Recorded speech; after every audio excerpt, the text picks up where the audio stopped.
Siguiendo con nuestro tema de la descolonización, vamos a ver la tercera parte que tiene que ver con la creación de las nuevas potencias del Extremo Oriente, de Asia, ¿vale? Es decir, básicamente vamos a hablar de China, Japón y vamos a mencionar un poquito el caso de los llamados dragones asiáticos. Bueno, ahí tenéis uno de los elementos centrales de este punto, que es la revolución maoísta, la revolución comunista de China, que triunfa después de la guerra civil que acaba en el año 1949, cuando Mao Zedong, o también lo podéis encontrar como Setung, llega al poder en China y crea un Estado comunista. Que de esto ya hablamos un poco cuando vimos la Guerra Fría por las repercusiones que tuvo en la política de bloques. Bueno, China, antes de la Segunda Guerra Mundial, a principios del siglo XX, ¿qué había pasado? Bueno, si recordáis, China había sido una nación milenaria, el imperio chino había sido la gran potencia de Asia hasta la llegada de los europeos, y con la llegada de los europeos, con las guerras del opio que comentamos en el tema de la colonización, etcétera, vimos cómo China va perdiendo su autonomía y su poder en la zona, que empieza a ser colonizada por los europeos, y además se ve obligada a firmar esos acuerdos comerciales desfavorables. Los europeos ocupan militarmente parte de su territorio, le presionan al gobierno imperial para hacer básicamente, para que cumpla sus intereses, y esto dio lugar a un malestar enorme, al surgimiento del nacionalismo chino, que se manifestó por primera vez con las revueltas de los bóxeres, que si, recordaréis que hablamos de ello, ¿no? A favor de la independencia, digamos, de la liberación respecto a esta influencia extranjera de británicos, franceses, alemanes, rusos, japoneses, todo el mundo, ¿no? Y a pesar de que China no fue una colonia, sí que estuvo bajo dominio de estos territorios, ¿no? Sí que estuvo a merced de sus intereses, ¿no? Esto llevó a que en 1911 triunfe una revolución nacionalista que hará que el imperio chino caiga, se proclame la República China y que además se empiece a actuar contra esa influencia extranjera, ¿no? Que empiece a, digamos, a recuperarse la soberanía del pueblo chino sobre su estado, ¿vale? Sobre esta nueva república que se crea con el padre de la patria, que fue Sun Yat-sen, ¿vale? Sin embargo, cuando muere Sun Yat-sen, le sucede el general Chiang Kai-shek, que lo tenéis ahí en la foto, un general nacionalista autoritario, quizá comparable a lo que vimos en Japón durante la Segunda Guerra Mundial, a ese alto mando militar con el almirante Tojo, etcétera, ¿no? Un tipo con unas ideas ultranacionalistas, muy autoritario, que va a instaurar una dictadura que va a reprimir enormemente un movimiento que estaba surgiendo en China, que era el comunismo, ¿vale? El comunismo estaba teniendo cada vez más fuerza conforme iba aumentando el número de obreros industriales, etcétera. Es decir, empezaba la industrialización de China, ¿no? Y el gran líder del Partido Comunista era Mao Zedong. Bueno, va a empezar una represión brutal contra el movimiento comunista que les llevará a Mao y a sus seguidores a abandonar, digamos, a refugiarse hacia el interior de China, hacia las zonas menos pobladas del interior, iniciando lo que se llamó la Larga Marcha, en la cual Mao fue ganando el apoyo de muchos campesinos y de hecho posiblemente aquí empezó a cambiar su idea de cómo debía ser el comunismo chino y dejar de centrarlo tanto en los proletarios y centrarlo más en el campesinado, que realmente era la clase social más numerosa e importante socialmente, relevante socialmente de China, ¿no? Digamos. Bueno, después de esa larga marcha y reprimido el movimiento comunista, como recordaréis, Japón atacó en los años 30 a China, invadiendo el norte, ¿no? El estado de la región de Manchuria, en la que creó el estado títere de Manchukuo, y desde el año 37 invade toda la costa oriental de China, ¿no? Con lo cual empieza la guerra contra los japoneses. Ante esta situación excepcional, Chiang Kai-shek abandona sus diferencias con Mao e incluso llegan a formar un acuerdo comunistas y nacionalistas para unirse en la guerra contra los japoneses, contra la invasión japonesa. Es decir, los que habían estado enfrentados, al ver la gravedad de la situación, deciden unir fuerzas frente al enemigo común, que en esos momentos era el imperio japonés. ¿Qué pasa? Que cuando acaba la Segunda Guerra Mundial y cuando los japoneses cuando las tropas japonesas se retiran de China, pues empieza de nuevo la guerra civil entre nacionalistas y comunistas. Es decir, entre ellos había habido una tregua pero de nuevo se reanuda el conflicto. Y además ahora los comunistas tienen mucha más fuerza, han ido ganando muchos apoyos entre la población. Así que tras una larga guerra, los comunistas logran el control de toda China, excepto de la isla de Formosa, donde se refugiará el gobierno de Chiang Kai-shek, que a día de hoy es que desde esos momentos se crea ahí el estado de la República China, más conocido como Taiwán, ¿vale? Taiwán se considera heredero de la China nacionalista, es el único territorio de China que no fue ocupado por los comunistas, mientras que el resto del territorio chino se convierte en la República Popular China, ¿vale? O sea, República China, República Popular China, ¿vale? Así que ahora que han ganado los comunistas, Mao proclama esta república y se acerca cada vez más al bloque soviético. Mientras vive Stalin, hasta el año 53 va a haber muy buenas relaciones entre la China de Mao y la Unión Soviética de Stalin. De hecho, va a ser clave ese apoyo pues para industrializar China, para que mejore económicamente, etcétera. Pero, como ya vimos cuando hablamos de la Guerra Fría, desde la llegada de Khrushchev al poder y sus planes de desestalinización, China empieza a romper relaciones con la Unión Soviética y a alejarse del bloque soviético para formar su propio modelo comunista, ¿no? El maoísmo. En estos años también es cuando se produce lo que se llamó el Gran Salto Adelante, en 1958, que era un programa muy ambicioso, similar a los planes agrarios que había establecido la URSS en la época stalinista y a los planes quinquenales, etcétera, que tenía como objetivo aumentar la producción agraria.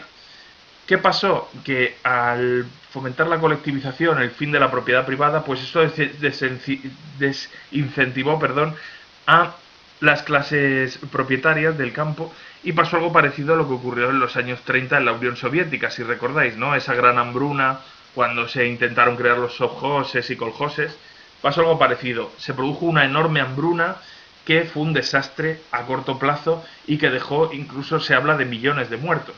Sin embargo, con el tiempo, este programa de colectivización agraria acabó dando ciertos resultados y desde los años 60 sí que empezó a dar sus frutos y a mejorar mucho la producción agraria en China, y algo parecido ocurriría con la industria, ¿no?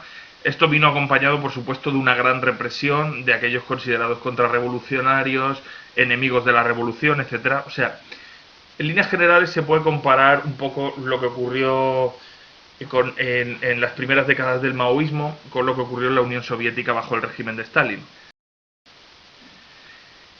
En los años 60 empezó lo que se llamó la Revolución Cultural, que fue un movimiento radical después de haber roto relaciones con la Unión Soviética, como os he dicho, intentando iniciar esa vía propia del maoísmo. Pues bueno, los intelectuales más radicales inventaron una revolución que reforzó esta dictadura, esa persecución de los enemigos del pueblo, el control sobre la población, y además se creó el famoso libro rojo de Mao, que reconocía, pues que recopilaba todas las citas célebres de Mao, todo su pensamiento, de una forma que fuera fácil de entender por la población y que era obligatorio que todo el mundo lo leyera. Es decir, se creó una especie de Biblia del maoísmo. Y esta revolución cultural, pues en fin, tuvo mucho eco en los partidos comunistas de fuera de China, especialmente en Asia, pero, ya digo, profundizó mucho ese carácter autoritario del Estado chino.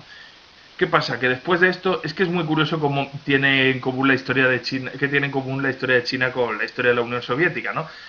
Después de la muerte de Mao, Deng Xiaoping, que podríamos ver el paralelismo con lo que hizo, o sea, si Mao lo comparáramos con lo que hizo Stalin en la Unión Soviética, a Deng Xiaoping de alguna forma lo podríamos comparar con lo que hizo Khrushchev después de la muerte de Stalin, ¿no? ¿Qué hizo Deng Xiaoping? Pues romper con el maoísmo, criticarlo y abrir, en este caso fue un paso más allá, abriendo China al exterior y permitiendo que el sistema chino se convirtiera en un régimen mixto, es decir, comunista por un lado, pero capitalista por otro. Favoreció mucho las inversiones de capital extranjero, permitió que se asentaran empresas norteamericanas, europeas, etcétera. Favoreció, pues en fin, cosas que tienen que ver con la economía de mercado. De hecho, China a día de hoy es uno de los países más capitalistas del mundo en ese sentido, a pesar de que sigue siendo el Partido Comunista el que gobierna China, ese partido único, ¿vale? Así que Deng Xiaoping mantuvo ciertos elementos del comunismo de la etapa anterior, pero en la práctica lo que hizo fue, desde el año 79, abrir China al comercio internacional y a la economía de mercado capitalista, ¿vale? Ahí tenéis una imagen de Deng Xiaoping junto con el presidente Carter de Estados Unidos, que muestra un poco cómo se fueron mejorando las relaciones entre el bloque capitalista y la China comunista, que de alguna forma estaba empezando a dejar de serlo. En el caso de Japón, muy brevemente, pues bueno, después de 1945, como sabéis, Japón es derrotado después del lanzamiento de las bombas nucleares de Hiroshima y Nagasaki, y después de eso vendría la ocupación del territorio japonés por las tropas norteamericanas, dirigidas por el general MacArthur, que había dirigido la guerra en el Pacífico. Ahí, de hecho, tenéis la imagen de la rendición de Japón frente a los marines norteamericanos, ¿no?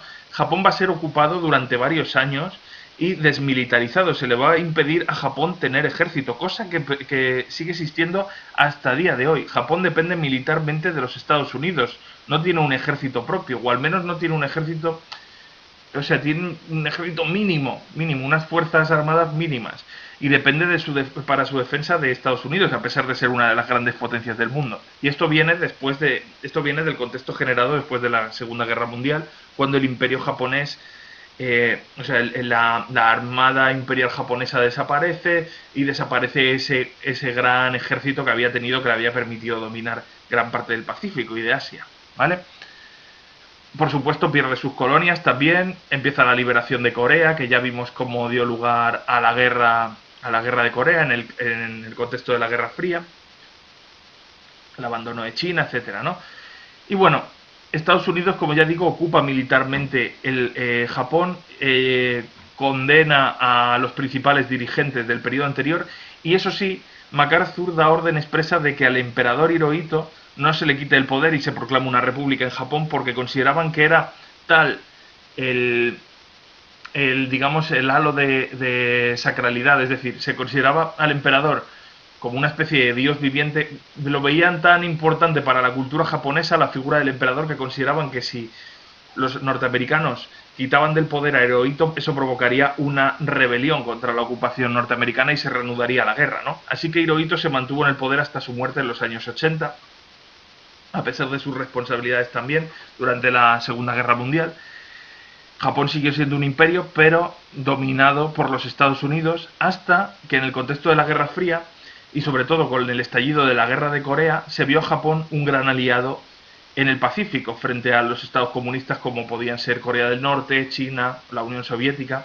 Pues Estados Unidos quiere reforzar su liderazgo en el Pacífico, logrando alianzas con Corea del Sur, con Taiwán, con Japón, y en esos momentos se retiran las tropas y se le empieza a dar mucha ayuda financiera. Se crea una especie de plan Marshall para Japón, para la reconstrucción de Japón, para que sea un aliado fuerte frente al comunismo.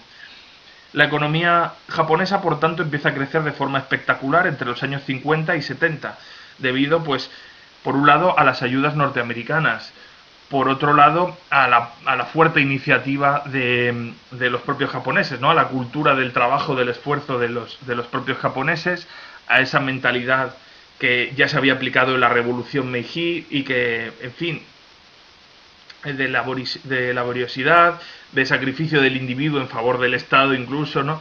Bueno, y también al hecho de que Japón no tuvo que hacer grandes gastos en defensa y en gastos militares, debido a que era el propio ejército norteamericano el que aseguraba la defensa de Japón, ¿no? Con lo cual, al no tener que invertir tanto en gastos de defensa, pudo invertir más en el desarrollo de la industria, de la tecnología, de la ciencia, en fin, de la educación.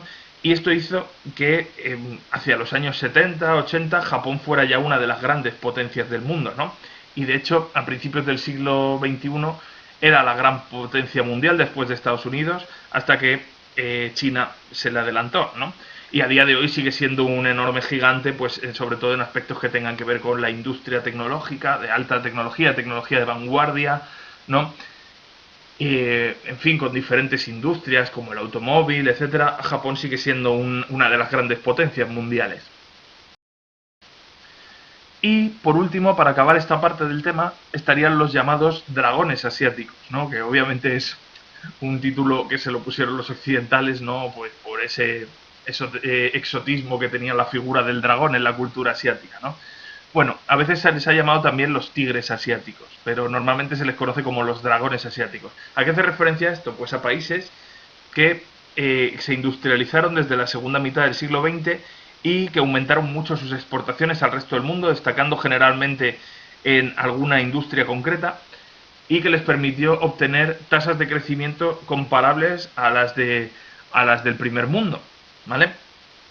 Es decir, las dos grandes potencias regionales en Asia son China y Japón, pero también estos países tienen tasas de crecimiento muy similares a las del primer mundo, incluso encabezan o sea, incluso ocupan puestos muy destacados dentro de los índices de desarrollo humano a día de hoy, etcétera, ¿no?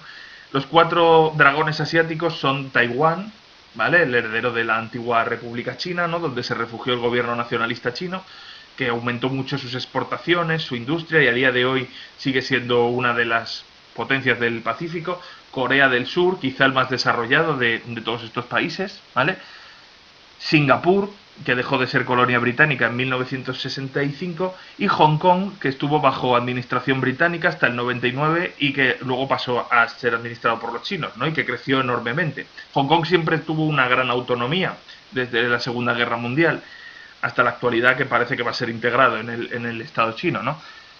Así que bueno, esas son las potencias asiáticas, las potencias menores, digamos, ¿no? Por un lado están China y Japón y luego estarían estos dragones asiáticos, y en el siglo XXI se habla de dragones menores, o a veces se ha hablado de tigres asiáticos, como para referirse a una segunda línea de países que han aumentado también mucho su industria y sus exportaciones al exterior, pero sin un desarrollo comparable al de estos países, ¿no? Están en vías de desarrollo, utilizan mano de obra mucho más barata, menos cualificada, y precios que son muy competitivos al exterior, por eso venden mucho y han crecido mucho, ¿no? Hablamos de Malasia, de Indonesia, de Filipinas, incluso se empieza a incluir en esta lista pues ya países que como podrían ser Tailandia o Vietnam, que hasta ese momento se habían considerado subdesarrollados, ¿no?